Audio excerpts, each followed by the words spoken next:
Ինչ անել, երբ թվում է, թե Աստված լքել է քեզ ամենասարսափելի պահին։ Պատկերացրեք մի քահանայի, ջարդված ու առնաքամ։ Նա ընկած է անապատի ավազներին, դիտելով, թե ինչպես են իր հոտին տանում դեպի անխուսափելի մահ։ Նա կորցրել է ամեն հույս։ Փակում է աչքերը, սպասելով վերջին հարվածին։ Բայց հետո տեղի է ունենում ոչ թե մահ, այլ մի բան այնքան անհավատալի ու սարսափազդու, որ զինված զինվորները սկսում են գոռալով փախչել խավարի մեջ։ Նրանք տեսան ինչ-որ բան, իրական բան։ Սա պարզապես գոյատևման պատմություն չէ, սա իրական վկայություն է այն մասին, թե ինչպես հազարամյակներ առաջ նահատակված սրբի ոգին կարող է վերադառնալ, պաշտպանելու իր ժողովրդին։ Մենք ցույց կտանք այն ակնթարթը, որը մահվան քարավանը վերածեց հրաշքների ուխտագնացության։ Բայց ամենակարևորը, դուք կիմանաք այն հոգևոր զենքի գաղտնիքը, որը թույլ է տվել հայ ժողովրդին հարություն առնել մոխիրներից, երբ բոլորը նրանց համարում էին վերացած։ Այն, ինչ հիմա կլսեք, կցնցի հավատքի և պատմության մասին ձեր բոլոր պատկերացումները։ Բաժանորդագրվեք հենց հիմա և մեկնաբանություններում գրեք ձեր քաղաքի անունը, տեսնենք, թե քանիսն ենք մենք։ Արևը մայր էր մտնում Կոստանդնուպոլսի վրա, նրա վերջին հիվանդագին շողերը ներկում էին հայկական Սուրբ Երրորդություն եկեղեցու քարե գմբեթը առնագույնով, կարծես երկինքն ինքը կանխազգում էր գալիք սպանդը։ Դա 1915 թվականի ապրիլյան մի երեկո էր, որը ոչնչով չէր տարբերվում մյուսներից, բայց օդում կախված էր մի անբացատրելի, սառը լարվածություն, ինչպես ամպրոպից առաջ։ Եկեղեցու ներսում խունքի թանձր քաղցր բույրը խառնվել էր հալվող մեղրամոմերի հոտին և հավատացյալների լուռ, բայց հուսահատ աղոթքների շշունջին, որոնք կարծես կառչում էին սրբապատկերների սառը դեմքերից։ Երիտասարդ քահանա Տեր Հովհաննեսը, որի տարիքը հազիվ էր անցել 30-ից, ավարտում էր երեկոյան ժամերգությունը։ Նրա ձայնը, թեև ամուր ու հնչեղ, հազիվ էր թաքցնում ներքին դողը, որը սողում էր նրա երակներով ինչպես սառցե օձ։ Նրա հայացքը սահում էր հավաքվածների սակավաթիվ խմբի վրայով, ծերունիներ, որոնց կնճռոտ դեմքերին դաջված էր դարերի իմաստնությունն ու տառապանքը, կանայք, որոնք իրենց սև շալերի մեջ էին ամուր փաթաթել քնաթաթախ երեխաներին, կարծես փորձելով նրանց պաշտպանել ոչ թե երեկոյան զովից, այլ աշխարհի չարությունից, և երիտասարդներ, որոնց աչքերում դեռևս վառվում էր հույսի վերջին, թույլ կայծը։ Նրանց մեջ էր նաև Անահիտը, մի աղջիկ, ում մուգ խորը աչքերը փայլում էին այնպիսի անսասան հավատքով, կարծես նրա մաքուր հոգին արդեն տեսնում էր այն, ինչը մյուսների համար անտեսանելի էր, հաղթանակի լույսը խավարի վերջում։ Ժամերգությունից հետո, երբ եկեղեցին գրեթե դատարկվել էր և միայն մի քանի կանայք էին մնացել մոմեր վառելու, Տեր Հովհաննեսին մոտեցավ ծերունի արքեպիսկոպոս Տեր Մեսրոպը։ Նրա ձյունաճերմակ մորուքը, որը հասնում էր մինչև կուրծքը, և խորը թախծոտ աչքերը նրան հաղորդում էին աստվածաշնչյան մարգարեի տեսք։ Նա իր 45 տարվա հովվական ծառայության ընթացքում շատ փոթորիկներ էր տեսել, շատ վիշտ էր կրել, բայց այսօր նրա հոգին անհանգիստ էր, ինչպես երթեք, կարծես մի ահռելի ալիք էր բարձրանում հորիզոնում, սպառնալով կուլ տալ իրենց փոքրիկ նավը։ Հայր Սուրբ, շշնչաց Տեր Հովհաննեսը, խոնարհվելով նրա օրհնությունը ստանալու համար, և նրա ձայնի մեջ հնչում էր ոչ միայն հարգանք, այլև որդիական տագնապ։ Աստված օրհնի քեզ, որդյակ, պատասխանեց արքեպիսկոպոսը, իր չորացած երակներով պատված ձեռքը դնելով երիտասարդ քահանայի գլխին։ Նրա ձայնը հանգիստ էր, բայց ծանր, ինչպես հին տաճարի զանգի ղողանջը։ Աղոթիր Հովհաննես, աղոթիր այնպես, ինչպես երբեք չես աղոթել։ Փոթորիկ է մոտենում, որդյակ, մի այնպիսի փոթորիկ, որը մեր ժողովուրդը դեռ չի տեսել, և մեր նավը կարիք ունի ամուր խարսխի։ Այդ խարսխը մեր հավատքն է։ Այդ խոսքերը սառեցրին Տեր Հովհաննեսի երակներում արյումը։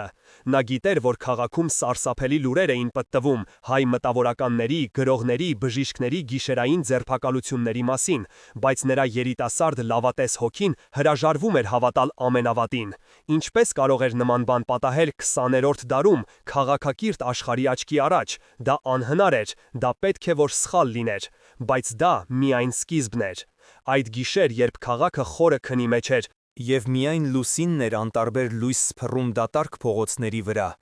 եկեղեցու ծանր, կաղնե դուռը կոպտորեն բախեցին։ Հարվածներն այնքան ուժգին էին, որ թվում էր, թե պատերը ցնցվում են։ Տեր Հովհաննեսը, որը քնել էր խորանի կողքի մի փոքրիկ խցում, վեր թռավ։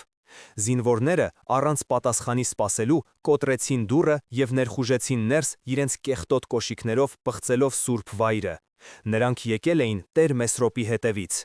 Ծերունի արքեպիսկոպոսը, որը դուրս էր եկել աղմուկի վրա, կանգնեց նրանց դիմաց, հանգիստ ու անվախ։ Նա առանց շտապելու հագավ իր սքեմը, վերցրեց իր ձեռքի արծաթե խաչը և նայեց քարացած Տեր Հովհաննեսին։ «Մի վախեցիր», ասաց նա հանգիստ, բայց հստակ ձայնով, որը թվում էր, թե խլացնում էր զինվորների զենքերի շխկոցը և նրանց կոպիտ հրամանները։ «Մեր ճանապարհը Գողգոթայի ճանապարհն է։ Մեր նախնիները հարյուրավոր անգամներ են անցել այս ճանապարհով, բայց մենք գիտենք, որ Գողգոթայից հետո միշտ հարություն է գալիս։ Պահիր հավատքի կրակը վառ, որդյակ, դու ես հիմա հովիվը, պահպանիր իմ հոտը»։ Եվ հետո նրան տարան։ Նրանք հրեցին ծերունուն դեպի մութ գիշերը։ Տեր Հովհաննեսը մնաց մենակ, սառած, դատարկված եկեղեցու մեջ, որտեղ մոմերը մեկ առ մեկ հանգչում էին քամուց, կարծես ողբավով գալիք անվերջանալի խավարը։ Նրա հոգևոր վիճակը փշրված էր։ Նրա երիտասարդական իդեալիզմը, նրա հավատը մարդկային բարությանը բախվել էր դաժան, անհասկանալի իրականությանը։ Նա հիմա միայնակ էր, և նրա փխրուն ուսերին դրված էր մի ամբողջ ժողովրդի հոգևոր ճակատագրի անտանելի բեռը։ Ինչ կարող էր անել նա։ Որտեղից գտնել ուժ, երբ թվում է, թե երկինքն ինքը փակել է իր դռները։ Այդ պահին ամեն ինչ փոխվեց։ Նա հասկացավ, որ իրական պայքարը, հավատքի իրական փորձությունը նոր է սկսվում։ Եվ նա կամ պետք է կոտրվեր այդ բեռի տակ, կամ գտներ իր մեջ մի ուժ, որի գոյության մասին նույնիսկ չէր էլ կասկածում։ Տեր Հովհաննեսը կանգնած էր խորանի առաջ, նրա ձեռքերը դողում էին, երբ շոշափում էր հին մագաղաթյա ավետարանը, որը դարերի խորքից էր եկել, պահպանելով իր էջերում սերունդների աղոթքների ու արցունքների անտեսանելի հետքերը։ Ամեն մի տառը, գրված սև և կարմիր հնչյուններով, կարծես շշնջում էր մի պատմություն, հայ ժողովրդի հոգևոր ոդիսականի մասին, մի պատմություն, որն այժմ կրկնվում էր իր աչքի առաջ։ Նրա մտքով անցավ Սուրբ Գրիգոր Լուսավորչի տանջված, բայց անկոտրում կերպարը։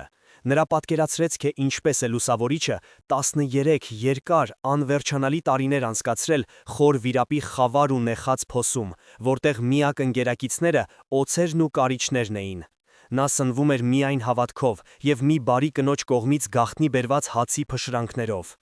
Ինչ էր զգացել նա այդ անվերջանալի մենության, այդ կենդանի թաղման մեջ։ Ինչպես էր նրա հոգին չէր կոտրվել այդքան սարսափելի փորձության տակ։ Պատասխանը մեկն էր՝ անսասան, գրեթե խելահեղ հավատ առ Աստված, հավատք, որը լույս էր դառնում ամենախոր խավարում։ Եվ այդ լույսը, ի վերջո, դուրս եկավ վիրապից, լուսավորելու մի ամբողջ ազգ, դարձնելով Հայաստանը աշխարհում առաջին քրիստոնյա պետությունը։ Այս պատմությունը պարզապես անցյալի դրվագ չէր, դա հիմքն էր, ժայռը, որի վրա կառուցվել էր հայկական ինքնությունը։ Հայ առաքելական եկեղեցին դարձել էր ոչ միայն հոգևոր կենտրոն, այլև ազգային պետականության բաբախող սիրտը, լեզվի, մշակույթի և հիշողության անխոնջ պահապանը։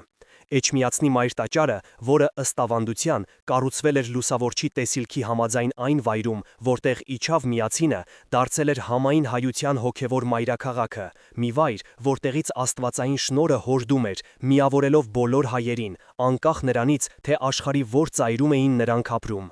Հետո Տեր Հովհաննեսի միտքը թռավ դեպի 5-րդ դարի արյունոտ դաշտերը։ Նա տեսավ Ավարայիրի դաշտը, կարմիր ներկված ոչ միայն քաջերի արյունով, այլև անմահ հավատքի կրակով։ Սուրբ Վարդան Մամիկոնյանը և նրա 1036 նահատակները գիտակցաբար գնացին մահվան ընդդեմ պարսկական հզոր բանակի, որը եկել էր արմատախիլ անելու նրանց հավատքը։ Նրանք գիտեին, որ ֆիզիկապես պարտվելու են, բայց նրանք նաև գիտեին, որ կա մի հաղթանակ, որը զենքով չի նվաճվում։ Մահ ոչ իմացյալ մահ է, մահ իմացյալ անմահություն։ Այս խոսքերը դարձան հայ ժողովրդի դիմադրողականության ուխտը։ Վարդանանց պատերազմը ոչ թե հողի, այլ հոգու համար էր, և այդ պայքարում նրանք հաղթեցին։ Որովհետև նրանց մահը կյանք տվեց գալիք սերունդներին, պահպանելով քրիստոնեական հավատքը որպես ազգային ինքնության անբաժանելի մաս։ Ոչ ոք չէր կարող պատկերացնել, թե ինչպես էին այդ պատմությունները կրկնվելու։ Արաբական նվաճումներ, սելջուկյան արշավանքներ, մոնգոլական հորդաներ։ Ամեն անգամ, երբ թվում էր, թե հայ ժողովուրդը կանգնած է բնաջնջման եզրին, եկեղեցին դառնում էր ապավեն։ Վանքերը, տաթևը, հաղպատը, գեղարդը դառնում էին ոչ միայն աղոթատեղիներ, այլև գիտության, գրի և մշակույթի անարիք բերդեր։ Խաչքարերը, քարի մեջ քանդակված ժանյակե աղոթքները ծաղկում էին ամբողջ Հայաստանով մեկ, վկայելով մի ժողովրդի անկոտրում հավատքի և ստեղծագործ ոգու մասին։ Եվ հետո եկավ նա, Սուրբ Գրիգոր Նյարեկացին։ Նրա մատյան ողբերգության գիրքը դարձավ հայ հոգու հայելին, նրա խոստովանությունը։ Այնտեղ տիեզերական խորության ապաշխարության մեջ ամփոփված էր մարդկային ցավի և աստվածային ողորմության ողջ դրաման։ Նարեկացին սովորեցրեց հայերին խոսել Աստծո հետ ոչ թե պաշտոնական ծեսերով, այլ սրտի խորքից բխող անկեղծ, այրող խոսքով։ Նրա գիրքը դրվում էր հիվանդների բարձի տակ որպես բժշկության միջոց, որպես հոգևոր փարոս ամենամութ գիշերներին։ Այս ամենը՝ լուսավորիչը, վարդանը, նարեկացինը, էջմիածինը, խաչքարերը, ձեռագրերը, Սուրբ Պատարագի խորհուրդը, այս ամենը հիմա կենտրոնացել էր Տեր Հովհաննեսի հոգում։ Նա հասկանում էր, որ իրենց սերունդը կանգնած է նույն ընտրության առաջ, ինչ Վարդանանանց զորքը։ Սա պարզապես քաղաքական հալածանք չէր, սա հոգևոր պայքար էր գոյության իրավունքի համար։ Եվ հենց այդ պահին լսվեցին առաջին կրակոցները։ Փողոցից լսվում էին գոռոցներ, թուրքերեն հայհոյանքներ, կանանց սրտաճմլիկ ճիչեր։ Մոտալուտ հոգևոր պայքարի առաջին նշաններն այլևս նշաններ չէին, դրանք վերածվել էին մղձավանջային իրականության։ Դժոխքը բացել էր իր դռները, և առաջինը, ում նա ուզում էր կուլ տալ, հայ ժողովրդի հավատքն էր։ Տեր Հովհաննեսը ամուր սեղմեց ավետարանը կրծքին, կարծես դա իր միակ վահանն էր։ Նա գիտեր, որ այս գիշեր կամ իրենք կդառնան նոր նահատակներ, կամ նոր հրաշքի վկաներ, կամ գուցե երկուսը միասին։ Խավարը սկսում էր իր հարձակումը, խավարը պատել էր քաղաքը, բայց իրական, խեղդող խավարը մարդկանց սրտերում էր։ Հաջորդ օրերին Տեր Հովհաննեսը դարձավ ականատես այնպիսի տեսարանների, որոնք մարդկային միտքը հրաժարվում էր ընկալել, այնպիսի դաժանության, որը թվում էր, թե պատկանում է դժոխքի ամենախորը շրջաններին, ոչ թե մարդկային աշխարհին։ Հայ տղամարդկանց հավաքում էին փողոցներից և տներից կեղծ խոստումներով, թե տանում են բանակ, բայց իրականում նրանց տանում էին դեպի մահվան դաշտեր, որտեղից վերադարձ չկար։ Կանանց, երեխաների և ծերերի անվերջանալի քարավանները, ինչպես սգո գետեր, հոսում էին քաղաքի փողոցներով դեպի անհայտություն, դեպի Միջագետքի այրող անապատները։ Հիմնական հոգևոր հակամարտությունը դրսևորվեց իր ողջ սարսափով։ Դա պայքար էր ոչ թե պարզապես կյանքի և մահվան միջև, այլ հավատքի և հուսահատության, հույսի և լիակատար ընկճվածության միջև։ Աշխարհը իր դաժանությամբ և անիմաստ անարդարությամբ բախվել էր եկեղեցու հետ, որը դարեր շարունակ քարոզում էր սեր և ներում։ Ինչպես կարելի էր հավատալ բարի ամենակարող Աստծուն, երբ տեսնում ես, թե ինչպես են նորածիններին խփում քարերին, մայրերի աչքի առաջ։ Ինչպես կարելի էր աղոթել Հայր մերը, երբ երկնային Հայրը կարծես լուռ էր, խուլ և անտարբեր։ Տեր Հովհաննեսը փորձում էր պայքարել։ Այո, նա փորձում էր։ Նրա առաջին փորձերը ավանդական էին, այնպիսին, ինչպիսին սովորել էր սեմինարիայում, գրքային, միամիտ։ Նա գիշերները գաղտնի ժամերգություններ էր կատարում եկեղեցու խոնավ, սառը նկուղում փոքրաթիվ հավատացյալների համար, որոնք կարողացել էին թաքնվել և դեռ կառչում էին հրաշքի հույսից։ Նրա ձայնը դողում էր, երբ կարդում էր Սաղմոսները։ Տեր լոյս իմ և կյանք իմ, ես յումմե երկից։ Տերը իմ լույսն է ու իմ կյանքը, ես ումից պիտի վախենամ։ Բայց վախը ամենուր էր։ Այն օդի մեջ էր, որ շնչում էին, ջրի մեջ, որ խմում էին, հացի մեջ, որ ուտում էին։ Նա փորձեց դիմել ավագանու խորհրդին, այն հայերեն ձևով լուծելու ճանապարհին։ Մի քանի հայտնի հայերի հետ, որոնք իրենց հաստության կամ կապերի շնորհիվ դեռ ազատության մեջ էին, նա փորձեց բանակցել տեղի թուրք պաշտոնյաների հետ։ Նրանք առաջարկում էին ոսկի, խնդրում էին ողորմություն, հիշեցնում էին տարիների բարիդրացիության մասին։ Բայց նրանց դեմքերը քարից էին։ Նրանց աչքերում կար միայն սառը, անասելի արհամարհանք։ Սա պետական հրաման է, ասում էին նրանք անտարբեր ձայնով։ Ձեր ճակատագիրը վճռված է։ Ամեն ինչ փոխվեց, երբ լուր եկավ Գևորգ Ե. Սուրենյանց կաթողիկոսի մասին։ Օսմանյան կառավարությունը պահանջել էր, որ վեհափար հայրապետը, որպես հայ ժողովրդի հոգևոր առաջնորդ, հրամայի հայերին հանձնել զենքերը և առանց դիմադրության ենթարկվել տեղահանությանը։ Կաթոլիկոսը, գտնվելով Էջմիածնում ռուսական զորքերի պաշտպանության ներքո, կանգնած էր սոսկալի ընտրության առաջ։ Նրա մերժումը կարող էր արագացնել կոտորածները։ իսկ համաձայնությունը կդարձներ նրան իր ժողովրդի դահիճը։ Գևորգ Ե. Կաթողիկոսի պատասխանը դարձավ լեգենդ։ Նա կտրականապես մերժեց, հայտարարելով, որ չի կարող իր հոտին տանել դեպի սպանդանոց։ Նա կոչ արեց հայերին պաշտպանվել, ինչով կարող են, որտեղ կարող են։ Այս լուրը, հասնելով Կոստանդինոպոլսի թաքնված հայերին, դարձավ և ոգեշնչման, և վերջնական դատավճռի աղբյուր։ Եկեղեցու հիերարխիան, իդեմս իր գլխի, ընտրել էր դիմադրության, այլ ոչ թե հնազանդության ճանապարհը։ Բայց ինչ դիմադրություն։ Ինչ դիմադրություն կարող էին ցույց տալ մի բուռ անզեն մարդիկ։ Տեր Հովհաննեսի հոգում պայքարը սրվեց։ Մի կողմից Քրիստոսի պատվիրանն էր՝ սիրեցեք ձեր թշնամիներին։ Մյուս կողմից իր ժողովրդի գոյության հարցն էր։ Նա տեսնում էր, թե ինչպես են իր ծխականները կանգնում դիվային ընտրության առաջ, ուրանալ հավատքը և ընդունել իսլամ, փրկելով իրենց ֆիզիկական կյանքը, թե մնալ քրիստոնյա և գնալ մահվան։ Եվ հետո տեղի ունեցավ անհավանականը։ Մի գիշեր, երբ զինվորները ներխուժեցին այն տունը, որտեղ թաքնվում էր Անահիտը իր ընտանիքի հետ, մի թուրք զինվոր նրա հորը ստիպեց ոտքով կոխել ավետարանը։ Հայրը հրաժարվեց, նրան տեղում սպանեցին։ Հետո զինվորը մոտեցավ Անահիտին, նրա ձեռքին դաշույն։ Հիմա դու, մռնչացնա, ուրացիր քո Հիսուսին և կապրես։ Անահիտը, 17-ամյա աղջիկը, նայեց ուղիղ նրա աչքերի մեջ։ Նրա դեմքին վախ չկար, միայն մի անբացատրելի հանգստություն։ Նա հանեց իր վզի փոքրիկ փայտե խաչը, համբուրեց այն և ասաց. «Իմ Հիսուսը չի ուրացել ինձ խաչի վրա, ես ինչպես նրան ուրանամ այստեղ»։ Զինվորը սառեց։ Մի ակնթարթ նրա դաժան դեմքին երևաց շփոթություն, գուցե նույնիսկ հիացմունք։ Այդ ակնթարթը բավական էր, որպեսզի նրա ուշադրությունը շեղվի։ Հարևան սենյակից հնչեց կրակոց, մեկ այլ զինվոր պատահաբար կրակել էր։ Իրար անցման մեջ Անահիտին հաջողվեց դուրս սողոսկել և անհետանալ մթության մեջ։ Այս պատմությունը, հասնելով Տեր Հովհաննեսին, ցնցեց նրան մինչև հոգու խորքը։ Դա այլևս աստվածաբանական բանավեճ չէր, դա կենդանի հավատքի վառ վկայություն էր։ Նա հասկացավ, որ իրենց զենքը ոչ թե սուրն է, այլ հոգու անկոտրում ուժը։ Բայց արդյոք այդ ուժը բավարար կլիներ մի ամբողջ ազգ փրկելու համար։ Այս հարցի պատասխանը դեռ թաքնված էր արցունքների և արյան միջով անցնող ճանապարհի վերջում։ Եթե Տեր Հովհաննեսը կարծում էր, թե տեսել է չարիքի հատակը, նա դառնորեն սխալվում էր։ Իրավիճակը ոչ թե պարզապես բարդացավ, այլ վերածվեց ապոկալիպտիկ մղձավանջի, մի անվերջանալի ճանապարհորդության դեպի դժոխքի սիրտը։ Կոստանդինոպոլսից հանվեցին հայերի վերջին խմբերը, և այլևս թաքնվելու տեղ չկար։ Տեր Հովհաննեսին, Անահիտին և մի քանի տասնյակ այլոց, հիմնականում կանանց ու երեխաների, որոնք կարծես մարդկային ստվերներ լինեին, միացրին մահվան քարավաններից մեկին, որը փոշու ամպերի մեջ ձգվում էր դեպի Դեր Զորի անապատները, դեպի իրենց Գողգոթա։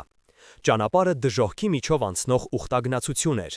Տապը անողոք էր, արևը անխնա, իսկ ջուրն ու սնունդը գրեթե բացակայում էին, դառնալով ավելի թանկ, քան ոսկին։ Ժանդարմները, որոնք ուղեկցում էին քարավանը, իրենց պահում էին գազանների պես, որոնցից հանել էին վերջին զսպաշապիկը։ Ամեն օր մարդիկ էին մահանում՝ ծարավից, սովից, հիվանդություններից կամ պարզապես դաժան ծեծից։ Եկեղեցու պատիվը և համայնքի հեղինակությունը այլևս վերացական հասկացություններ չէին, դրանք վտանգված էին ամեն քայլափոխի, ամեն մի կորցրած հոգու հետ։ Տեր Հովհաննեսը փորձում էր պահպանել իր հոդի մնացորդները։ Նա իր ջրի չնչին բաժինը տալիս էր երեխաներին, իր հացի կտորը հղի կանանց։ Նա գիշերները, երբ ժանդարմները քնած էին, շշունջով կարդում էր նարեքից հատվածներ, փորձելով մխիթարել մահամերձներին։ Բայց նրա խոսքերը հաճախ խեղդվում էին հուսահատության մեջ, քանի որ նա տեսնում էր, թե ինչպես է հավատքի լույսը մարում մարդկանց աչքերում։ Ինչ կասեն հավատացյալները գործոնը դարձել էր դաժան իրականություն։ Բայց հիմա հարցը տալիս էին ոչ թե դրսինները, այլ իրենք իրենց։ Տեր Հայր, մի օր նրան մոտեցավ մի կին, որի երեխան նախորդ գիշեր մահացել էր նրա գրկում։ Նրա աչքերը չոր էին, դատարկ, կարծես արդյունքներն էլ էին չորացել նրա հոգում։ Որտեղ է քո Աստվածը։ Ինչու՞վ է նա թույլ տալիս այս ամենը։ Միթե մենք այնքան մեղավոր ենք, որ արժանի ենք այս տանջանքներին։ Տեր Հովհաննեսը պատասխան չուներ։ Ինչ կարող էր ասել։ Իր սեփական հավատքը ճաքեր էր տալիս ամեն օր, ամեն ժամ։ Նա նայում էր երկնքին, բայց այն պղնձի պես կարմիր էր ու անտարբեր։ Նա աղոթում էր, բայց նրա աղոթքները թվում էին անպատասխան, կարծես բախվում էին անտեսանելի պատին և ընկնում էին ետ անապատի ավազների վրա։ Եկեղեցական ավանդույթների և կանոնների ճնշումը դարձել էր անտանելի։ Նա պետք է լիներ հույսի խորհրդանիշ, բայց իր սեփական սրտում հույսը մարում էր ինչպես մոմը քամու տակ։ Իրավիճակը հասավ իր գագաթնակետին մի գիշեր, անապատի մեջտեղում։ Քարավանը կանգ էր առել մի չուացած գետի հունում։ Ժանդարմների պետը, մի դաժան և այլասերված մարդ, հրամայեց հավաքել բոլոր գեղեցիկ աղջիկներին, այդ թվում Անահիտին։ Նրանց ճակատագիրը պարզ էր։ Տեր Հովհաննեսը, մոռանալով իր սանը և վախը, առաջ նետվեց։ «Կանգ առեք», գոչեց նա, «Աստծու անունով մի արեք դա, սրանք անմեղ երեխաներ են»։ Ժանդարմի պետը ծիծաղեց։ Մի սառը, սարսափելի ծիծաղ։ «Քո Աստվածը մեռած է, քահանա, կամ գուցե նա էլ թուրք է դարձել»։ Նա մոտեցավ Տեր Հովհաննեսին և ատրճանակի կոթով հարվածեց նրա դեմքին։ Քահանան ընկավ գետնին, նրա շուրթերից արյուն էր հոսում։ «Հիմա նայիր», ասաց պետը, ատրճանակը պահելով նրա գլխին, «նայիր, թե ինչպես է քո հոտը ցրվում»։ Այդ պահին Տեր Հովհաննեսի հոգում ինչ-որ բան կոտրվեց։ Նա պարտված էր։ Նրա Աստվածը լուռ էր, նրա եկեղեցին անզոր էր, նրա ժողովուրդը կոտորվում էր։ Նա փակեց աչքերը, սպասելով մահվան։ Խավարը կուլ տվեց նրան, նա կորցրեց գիտակցությունը, իր վերջին մտքում լսելով աղջիկների սրտաճմլիկ ճիչերը։ Նա կարծում էր, թե սա վերջն էր, որ ամենախոր խավարից առաջ է բացվում լույսը։ Այնինչ տեղի ունեցավ հետո, պարզապես անհավատալի էր։ Երբ նա ընկած էր գետնին, արյան մեջ թաթախված, նրա հոգին կարծես թողեց մարմինը։ Նա տեսավ ոչ թե ժանդարմներին ու տանջվող կանանց, այլ մի տեսիլք, որը պիտի փոխեր ամեն ինչ։ Նա տեսավ մի լուսավոր կերպար, որը կանգնած էր Անահիտի և մյուս աղջիկների կողքին։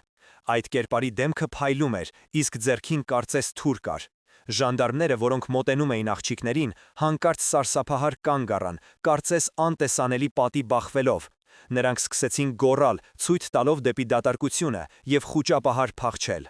Տեր Հովհաննեսը չէր հասկանում, թե ինչ է տեսնում։ Դա իրական էր, թե մահվան զառանցանք։ Բայց երբ նա նորից եկավ գիտակցության, տեսավ, որ աղջիկները ողջ ու անվնաս են, իսկ ժանդարմները վախեցած հավաքվել են խարույկի շուրջ, ինչ-որ անհասկանալի բաներ մրմնջալով։ Անահիտը մոտեցավ նրան, օգնեց նստել։ «Ինչ պատահեց», հազիվ շշնջաց քահանան։ Անահիտի աչքերը լցված էին արցունքներով, բայց դրանք ուրախության արցունքներ էին։ «Դուք չտեսաք, Տեր հայր», ասաց նա դողացող ձայնով։ «Սուրբ Վարդանը մեզ հետ էր, նա կանգնեց մեր և նրանց միջև, նրանք տեսան նրան»։ Տեր Հովհաննեսը նայեց Անահիտին, հետո երկնքին։ Այն այլևս պղնձի պես կարմիր չէր, այն լի էր աստղերով, որոնք փայլում էին այնպիսի պայծառությամբ, ինչպիսին նա երբեք չէր տեսել։ Նրա հավատքը ոչ թե վերականգնվեց, այլ վերածնվեց, կրակի և արյան միջով, վերածվելով մի նոր, անսասան և անհաղթելի ուժի։ Գիշերը անապատում խորն էր ու լուռ, այնպիսի խորը լռություն, որ թվում էր լսվում է աստղերի շարժը երկնքում։ Ժանդարմների խուճապը փոխարինվել էր տագնապալի, սնահավատ լռությամբ։ Նրանք այլևս չէին մոտենում հայերին, այլ հեռվից, զգուշավոր, գրեթե վախեցած հայացքներով հետևում էին նրանց, կարծես վախենալով ինչ-որ անտեսանելի, բայց հզոր ուժից, որը պաշտպանում էր իրենց զոհերին։ Տեր Հովհաննեսը նստած էր ավազի վրա, նրա դեմքի վերքը դեռ ցավում էր, բայց նրա հոգու անհամեմատ ավելի խորը վերքը սկսել էր մեղմանալ։ Նա փորձում էր հասկանալ տեղի ունեցածը, ընկալել անըմբռնելին։ Սուրբ Վարդանը, իսկապես, միթե հնարավոր էր, որ 1500 տարի առաջ ավարայրի դաշտում նահատակված զորավարի ոգին իջներ անապատի խավարի մեջ պաշտպանելու իր ժողովրդի դուստրերին։ Բանականությունը, տրամաբանությունը, այն ամենը, ինչ նա սովորել էր, մերժում էր դա։ Դա հակասում էր բոլոր ֆիզիկական օրենքներին։ Բայց այն, ինչ տեսել էին նրա աչքերը, այն, ինչ զգացել էր նրա հոգին, ավելի իրական էր, քան անապատի ավազը և գիշերվա ցուրտը։ Սա պատմության շրջադարձային կետն էր։ Տեր Հովհաննեսը խորը, հիմնարար հոգևոր ցնցում էր ապրում։ Նրա աստվածաբանական գիտելիքները, նրա գրքային սառը հավատքը փշրվել էին։ Դրանց փոխարեն ծնվում էր մի նոր, կենդանի, անմիջական հավատք։ Աստված այլևս հեռավոր, լուռ, անհասանելի երկնային հայր չէր։ Նա ներկա էր, այստեղ և հիմա, իր սրբելի միջոցով, իր հրաշքների միջոցով։ Սուրբ Գրիգոր Լուսավորիչը, Սուրբ Վարդան Մամիկոնյանը, Սուրբ Գրիգոր Նարեկացին պարզապես պատմական կերպարներ չէին, նրանք հաղթանակած եկեղեցու անդամներ էին, որոնք պայքարում էին զինվորյալ եկեղեցու իրենց երկրային եղբայրների և քույրերի հետ միասին։ Այս աստվածային հայտնությունը ամբողջությամբ փոխեց հոգևոր իրավիճակի նրա ընկալումը։ Նա հասկացավ, որ իրենց պայքարը մենակ չեն մղում, երկինքը նրանց հետ էր։ Նրանց տառապանքները անիմաստ չէին, դրանք Քրիստոսի չարչարանքներին մասնակցությունն էին։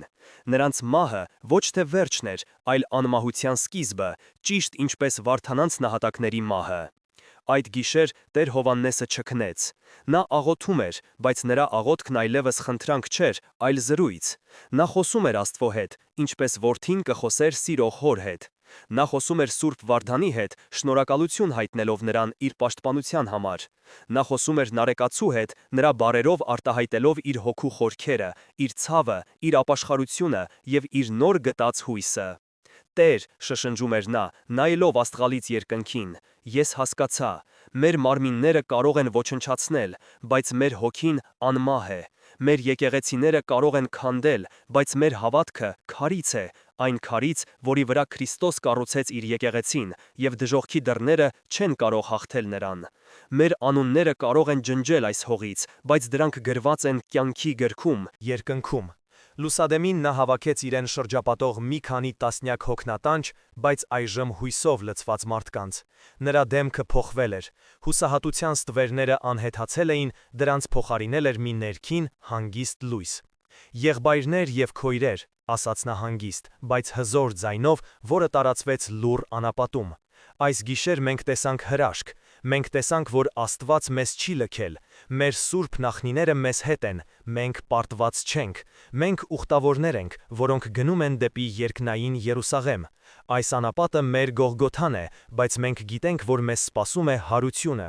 Նա հանեց իր պարկից մի փոքրիկ փայտե խաչ, որը կարողացել էր փրկել իրենց այրված եկեղեցուց, նա բարձրացրեց այն։ Սա մեր դրոշն է, հայտարարեց նա, սա մեր զենքն է, սա մեր հաղթանակի նշանն է, քանի դեռ մենք պահում ենք այս խաչը մեր սրտերում, մենք անպարտելի ենք։ Այդ պահին մի նոր ուժ լցրեց քարավանի մարդկանց սրտերը։ Նրանք այլևս վախեցած, հուսահատ զոհեր չէին, նրանք նահատակներ էին, որոնք գնում էին դեպի իրենց պսակը։ Նրանց քայլերը դարձան ավելի ամուր, նրանց հայացքները ավելի վճռական։ Նրանք սկսեցին երգել շարականներ, հոգևոր երգեր, որոնք դարեր շարունակ ուժ էին տվել իրենց նախնիներին։ Նրանց ձայները, թույլ բայց միասնական, թռչում էին անապատի վրայով, որպես անկոտրում ոգու վկայություն։ Հրաշքը ոչ միայն փրկել էր նրանց մարմինները, այլև վերակենդանացրել էր նրանց հոգիները։ Հրաշքի լուրը տարածվեց քարավանում կայծակի արագությամբ, շշուկից շշուկ, սրտից սիրտ, վերածվելով հավատքի մի հզոր, անդիմադրելի ալիքի, որը լված տարավ հուսահատության և վախի վերջին մնացորդները։ Այն, ինչ տեղի ունեցավ, այլևս պարզապես մի քանի մարդկանց տեսիլք չէր։ Ամբողջ համայնքը, այս փոքրիկ տարապյալ եկեղեցին անապատի մեջ արձագանքեց հրաշքին միասնաբար, կարծես մի մարմին։ Սկսվեց հոգևոր հարաբերությունների և համոզմունքների խորը, ցավոտ, բայց և մաքրագործող վերանայում։ Առաջինը արձագանքեցին ժանդարմները, նրանց դաժանությունը փոխարինվել էր սնահավատ վախով, նրանք այլևս չէին համարձակվում հայերին, չէին ծեծում, չէին սպանում։ Նրանք պարզապես քայլում էին հեռվից, իրենց հայացքներում խառնված լինելով վախն ու անհասկանալի հարգանքը։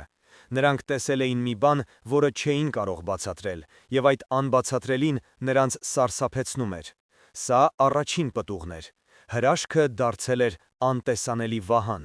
Բայց ամենակարևոր փոփոխությունները տեղի ունեցան հենց հայերի մեջ։ Նրանք, ովքեր մինչ այդ կորցրել էին հույսը, ովքեր սկսել էին տրտնջալ Աստծո դեմ, այժմ լցվել էին նոր հավատքով։ Նրանք մոտենում էին Տեր Հովհաննեսին, խնդրում էին ներում իրենց թուլության համար։ Նրանք մոտենում էին Անահիտին, կարծես նա սրբուհի լիներ, և խնդրում էին նրա աղոթքները։ Համայնքի ներսում ձևավորվեցին նոր դաշնակիցներ։ Մարդիկ, որոնք մինչ այդ փակվել էին իրենց անձնական վշտի մեջ, այժմ սկսեցին օգնել միմյանց, կիսել իրենց ջրի և հացի վերջին կաթիլներն ու փշրանքները։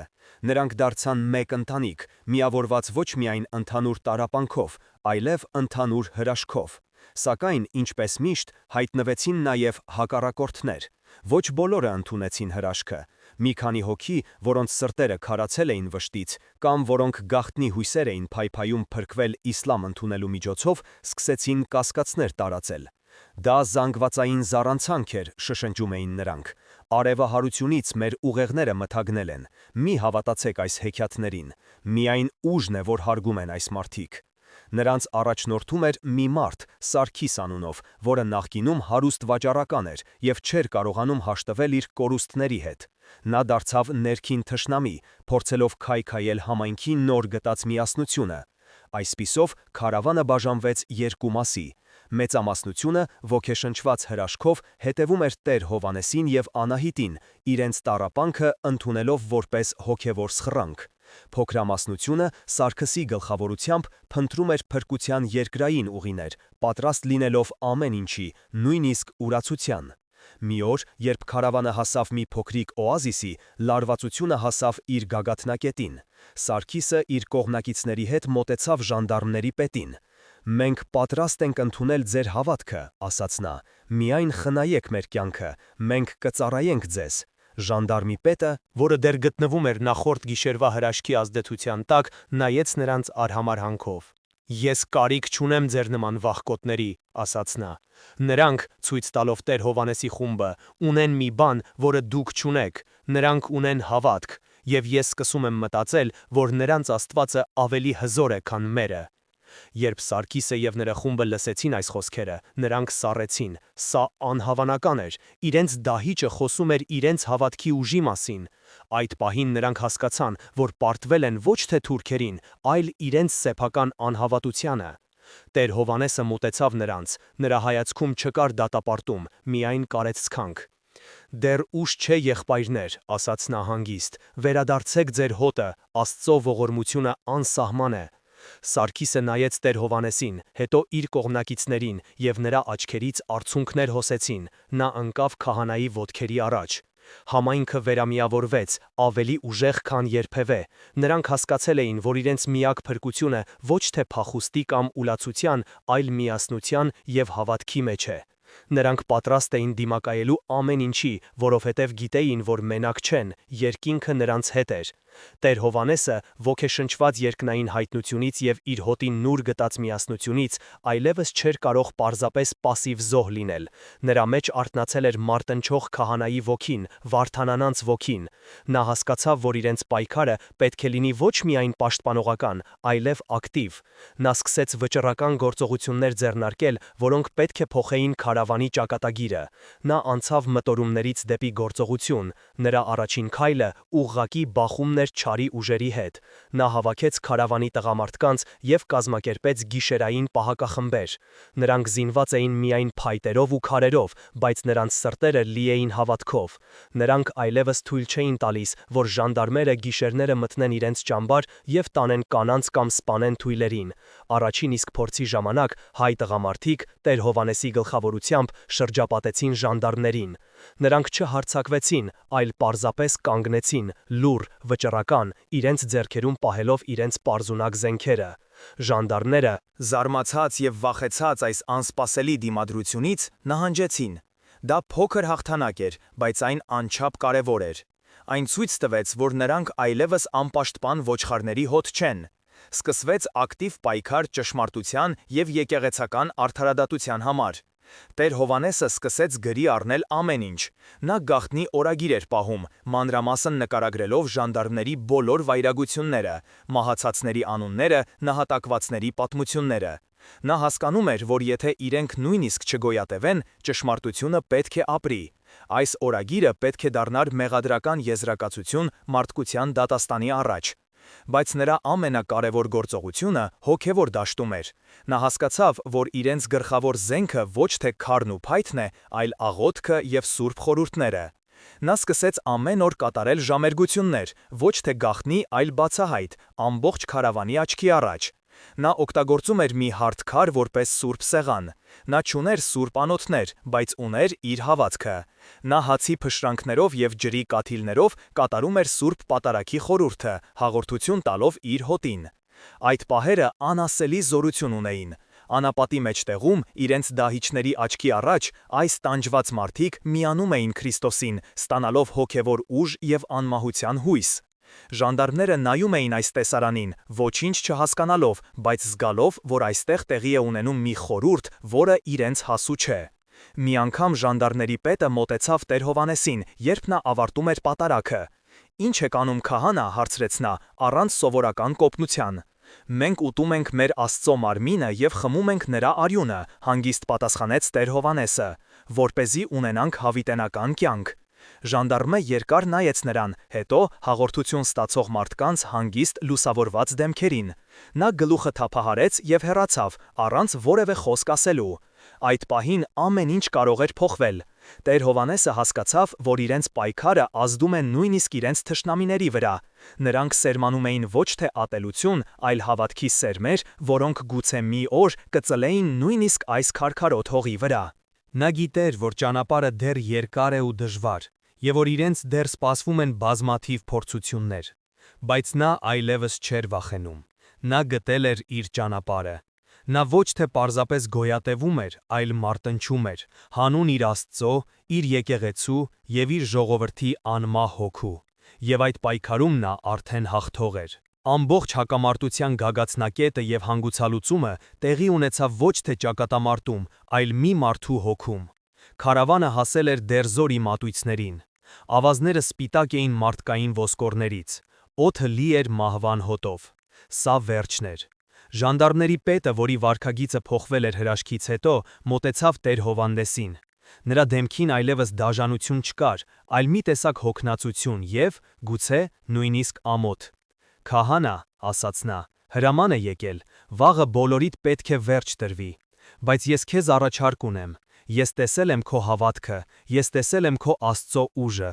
Փախիր, այս գիշեր ես կօգնեմ քեզ և այն աղջկան, Անահիտին, փախչել։ Միայն ձեզ երկուսիդ, մնացածը դատապարտված են»։ Սա բոլոր փորձություններից ամենասարսափելին էր։ Դա գայթակղություն էր, փրկել սեփական կյանքը, փրկել այն աղջկան, որը դարձել էր հրաշքի խորհրդանիշ, և թողնել հոտը գայլերին։ Տեր Հովհաննեսը նայեց ժանդարմին, հետո իր քնած հոգնատանջ հոտին։ Նա տեսավ ծերունիների, կանանց, երեխաների դեմքերը։ Նրանք վստահում էին իրեն։ Նա նրանց հովիվն էր։ Ինչպես կարող էր նա լքել նրանց։ Նա հիշեց Տեր Մեսրոպի վերջին խոսքերը. «Պահպանիր իմ հոտը»։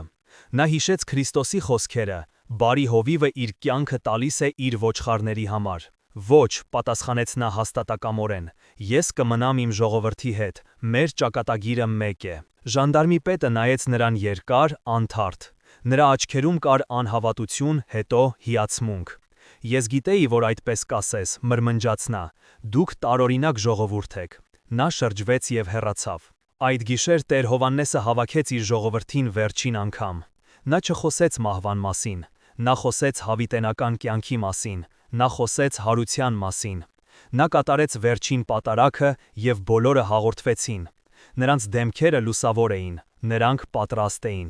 Լուսադեմին, երբ զինվորները եկան, նրանք տեսան մի անհավանական տեսարան։ Հայերը կանգնած էին շարքերով, Տեր Հովհաննեսի գլխավորությամբ։ Նրանք չէին լալիս, չէին աղաչում, նրանք երգում էին։ Նրանք երգում էին Տեր Ողորմյան, և նրանց ձայները հզոր կերպով հնչում էին անապատի վրա։ Զինվորները կանգ առան։ Նրանք երբեք նման բան չէին տեսել։ Նրանք տեսել էին մարդկանց, որոնք մահից առաջ լալիս էին, փախչում, կռվում, բայց նրանք երբեք չէին տեսել մարդկանց, որոնք մահը դիմավորում են երգով։ Եվ հետո տեղի ունեցավ վերջին հրաշքը։ Ժանդարմների պետը առաջ եկավ։ Նա հանեց իր սուրը, բայց ոչ թե հայերի վրա բարձրացնելու համար։ Նա մոտեցավ իր զինվորներին։ «Բավական է», գոռաց նա։ «Այս մարդիկ սուրբ են, նրանց դիպչողը կանիծվի»։ Զինվորները, որոնք արդեն ցնցված էին տեսածից, չհամարձակվեցին չենթարկվել։ Նրանք իջեցրին իրենց զենքերը։ Այսպիսով քարավանը փրկվեց։ Դա անբացատրելի էր, անտրամաբանական,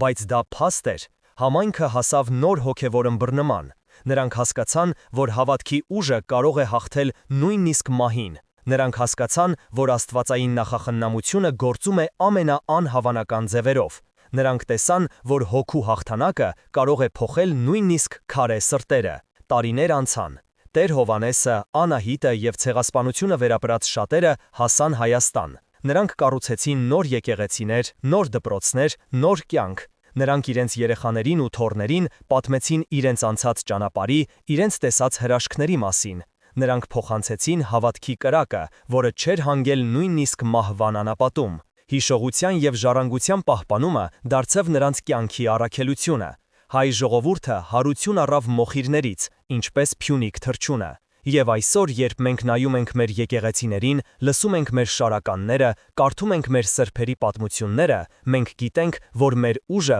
ոչ թե զենքի, այլ հոգու մեջ է։ Մեր պատմությունը հավատքի հաղթանակի պատմություն է։